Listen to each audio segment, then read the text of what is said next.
അസ്സലാമലൈക്കും, welcome back. ഇന്നത്തേത് നോമ്പ് തുറക്കുന്ന സമയത്ത് നമുക്ക് പരത്താതെ കുഴക്കാതെ വളരെ പെട്ടെന്ന് ഉണ്ടാക്കിയെടുക്കാൻ വേണ്ടിയിട്ട് പറ്റിയ നല്ല ടേസ്റ്റി ആയിട്ടുള്ള ഒരു സ്നാക്സിൻ്റെ റെസിപ്പി ആയിട്ടാണ് വന്നിട്ടുള്ളത്. അപ്പോൾ നമുക്ക് വീഡിയോയിലേക്ക് പോവാം. വീഡിയോ കണ്ടുനോക്കാം. ആയിട്ടുള്ള പാനിലോട്ട് 2.5 ടേബിൾ സ്പൂൺ വെളിച്ചെണ്ണ ഒഴിച്ചു കൊടുത്തിട്ടുണ്ട്.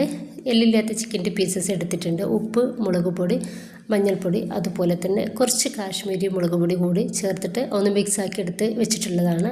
ഈ ഒരു ചിക്കന് നമുക്ക് ഒന്ന് ഫ്രൈ ആക്കി എടുക്കാം. വെച്ചിട്ട് നമ്മൾ ഫ്രൈ ആക്കി എടുക്കുകയാണെങ്കിൽ വേഗത്തിൽ നമുക്കിതൊന്ന് റെഡി ആയിട്ട് കിട്ടിക്കോളും. ഇടയ്ക്ക് ഒന്ന് തുറന്നിട്ട് ഒന്ന് ഇളക്കി കൊടുക്കാൻ വേണ്ടിയിട്ട് മറിക്കണ്ട. നമ്മുടെ ചിക്കനൊക്കെ നന്നായിട്ട് ഒന്ന് ഫ്രൈ ആയിട്ട് കിട്ടിയിട്ടുണ്ട്. ഈ ഒരു സമയത്ത് നമുക്കിത് പാനിൽ നിന്നും ഒന്ന് എടുത്ത് മാറ്റാം. പാനിലോട്ട് തന്നെ ഒരു 2 ടേബിൾ സ്പൂൺ വെളിച്ചെണ്ണ കൂടി ഒഴിച്ചെടുത്തിട്ട് മീഡിയം സൈസിലുള്ള 2 സവോള ഇതുപോലെ നീളത്തിൽ കട്ടാക്കി എടുത്തിട്ടുണ്ട്. അതൊന്ന് ഇതിലേക്ക് ഇട്ടുകൊടുക്കുക. ഒപ്പം തന്നെ ഒരു തക്കാളി കട്ടാക്കി എടുത്തത് കൂടി ചേർക്കുന്നുണ്ട്. ഇതിലോട്ട് ആവശ്യത്തിൻ്റെ ഉപ്പ് കൂടി ചേർത്തെടുക്കുക. നന്നായിട്ട് ഒന്ന് മിക്സ് ആക്കി കൊടുത്തിട്ട് നമുക്കിതൊന്ന് മൂടി വെക്കാം. വളരെ കുറഞ്ഞ ഇൻഗ്രീഡിയൻസിലാണ് നമ്മളൊരു സ്നാക്സ് ഉണ്ടാക്കി എടുക്കുന്നത്. ഭയങ്കര ടേസ്റ്റുമാണ് ഇത് കഴിക്കാൻ വേണ്ടിയിട്ട്. അപ്പോൾ ഒരു തക്കാളിയും സവോളയും വേവായിട്ട് കിട്ടിയാൽ ഇതിലോട്ട് ഇഞ്ചി, പച്ചമുളക്, വെളുത്തുള്ളി, കറിവേപ്പിൻ്റെ ഇല എല്ലാം കൂടി ചതച്ചെടുത്തിട്ട് 1 ടേബിൾ സ്പൂൺ ചേർക്കുകയാണ്. 1/2 ടീസ്പൂണ് മഞ്ഞൾപ്പൊടി, 1 ടീസ്പൂൺ മല്ലിപ്പൊടി, 1 ടീസ്പൂൺ കാശ്മീരി മുളക് പൊടി. ഇത് മാത്രമാണ് നമ്മളിതിലേക്ക് ചേർക്കുന്നുള്ളൂ റൈസിൻസായിട്ട്. ഇനിയിപ്പോൾ ഇതാ നന്നായിട്ടൊന്ന് മിക്സാക്കി എടുക്കുക. ആ ഒരു പച്ചമണം ഒന്ന് മാറിക്കിട്ടുവാൻ ഒന്ന് മിക്സാക്കി കൊടുക്കുക.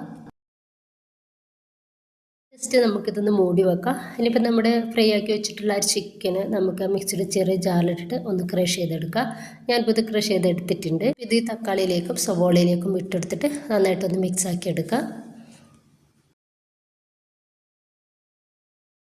ലാസ്റ്റ് ഇതിലോട്ട് തണ്ടോട് കൂടിയിട്ടുള്ള മല്ലിയുടെ ഇല കുറച്ച് എടുത്തിട്ടുണ്ട്. അതോടെ ഇതിലേക്ക് ചേർത്തിട്ട് ഒന്ന് മിക്സ് ആക്കി കൊടുത്താൽ നമ്മുടെ ഫില്ലിംഗ് ഇവിടെ റെഡി ആയിട്ടുണ്ട്. ഞാൻ സമൂസ ഷീറ്റ് എടുത്തിട്ടുണ്ട്. 2 ഷീറ്റ് നമുക്കിതുപോലെ വെച്ച് കൊടുക്കാം.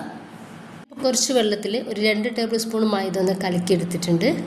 അപ്പോൾ അത് ആ ഒരു മൈദ ഈ എല്ലാ സൈഡിലും കുറച്ച് ഇതുപോലെ ഒന്ന് തേച്ച് കൊടുക്കുക.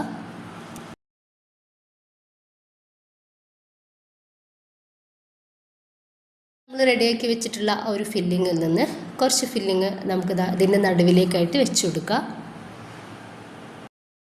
ഇപ്പം ഞാൻ ഒരു കോഴിമുട്ട 4ആയിട്ട് കീറിയെടുത്തിട്ടുണ്ട്. അതിൽ നിന്നും ഒരു കഷ്ണം ഇതിലേക്ക് വെച്ചിട്ട് നമുക്കിതുപോലെ മടക്കി കൊടുക്കാം.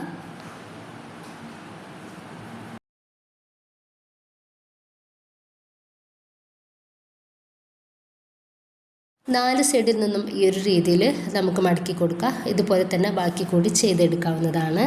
അപ്പോൾ ഞാൻ ഇതുപോലെ ഒന്ന് റെഡിയാക്കി എടുത്തിട്ടുണ്ട്. ഇത് നമുക്ക് വേഗത്തിൽ വളരെ പെട്ടെന്ന് പണി കഴിയുന്ന ഒരു സ്നാക്സാണ് കേട്ടോ. നല്ല ടേസ്റ്റുമാണ് ഇത് കഴിക്കാൻ വേണ്ടിയിട്ട്.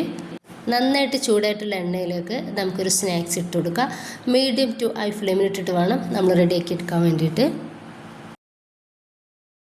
ഒരു 2-3 പ്രാവശ്യം നമുക്കിതുപോലെ തിരിച്ചു മറിച്ചിട്ട് കൊടുക്കാം.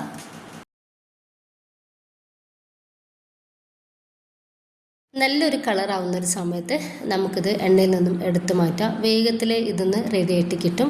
അപ്പോൾ ഞാനിതാ എല്ലാ സ്നാക്സും ഇതുപോലെ റെഡിയാക്കി എടുക്കുന്നുണ്ട്. നല്ല ക്രിസ്പി ആയിട്ടുള്ള നല്ല ടേസ്റ്റി ആയിട്ടുള്ള സ്നാക്സാണ്. നിങ്ങൾക്ക് മുട്ടയും ചിക്കനും ഒന്നിച്ച് ചേർത്ത് കൊടുക്കാൻ ഇഷ്ടമല്ല എന്നുണ്ടെങ്കിൽ ഏതെങ്കിലും ഒന്ന് ചേർത്ത് കൊടുത്താൽ മതി കേട്ടോ. അപ്പോൾ എല്ലാവരും ഉണ്ടാക്കി നോക്കുക. നിങ്ങളുടെ അഭിപ്രായങ്ങൾ കമൻ്റായിട്ട് അറിയിക്കാം.